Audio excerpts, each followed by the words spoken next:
I definitely would either try to only expose and spray, or you would paint for the finger. Especially if there's an open wound, a split skin. You know how in the winter, if you play a winter sport, your skin can split and it'll create a little open wound.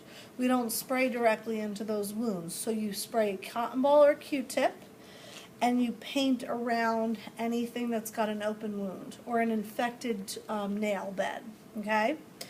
So we would have sprayed. Then you've got, I've given groups of you, you're gonna share the steri strips.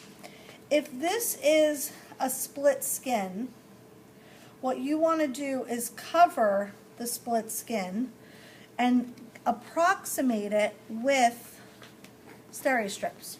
Okay, so we have to pretend because she doesn't really have any. But we want to make sure that you crisscross them, or just like on an eyebrow, like if a boxer split their eyebrow, you would go straight across. You're trying to cover up that laceration or that split skin, approximating the two. You could do it in an X. I could now do a couple of pieces in an X, like such, and then layer that way. Okay? Now I've given you guys the newer steri strips. These have all been kind of cut and used. I've given you some longer ones to work with, but depending on the finger, you might not need that length. So cut them to the length that you need and then save the rest so we have it for later. So once we know we've got whatever split skin, broken skin, or nail bed that's an ingrown covered, what we want to do is now cover these steri strips. So I've already pre-cut some hats. Again, they're very small now. You want them to only be just the width of the finger and the length of the tip of the finger. So if I needed to put any gauze or second skin, I would, but typically you don't need that here. You just cover with your steri strips, and then you'll go right like this for the first hat, bringing it all down, and then I would go across for the second.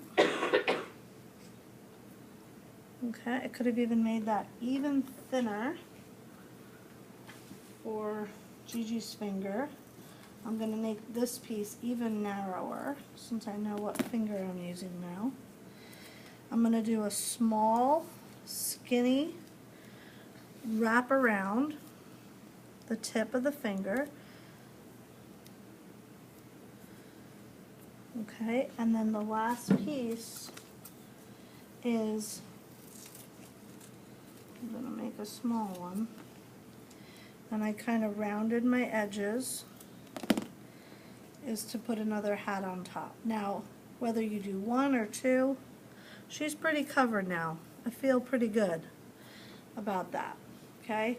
You always want to think less is more, especially with the fingers. If an athlete has to grip something, feel the ball, or feel whatever club or whatever's in their hand, they're going to want less is more so that you don't take away all their tactile ability. Okay, so even if we went only once around, very thin, and then clip off the excess, you could do one hat one way underneath, wrap around, then the other hat on top, just make sure you go the other direction to make it as thin as possible for them. Okay, so typically we say 2 hats wrap around 2 hats. With fingers, you can do 1 hat wrap around 1 hat, 2 hats wrap around 1 hat to close. There's a lot of variability here depending on your coverage, okay?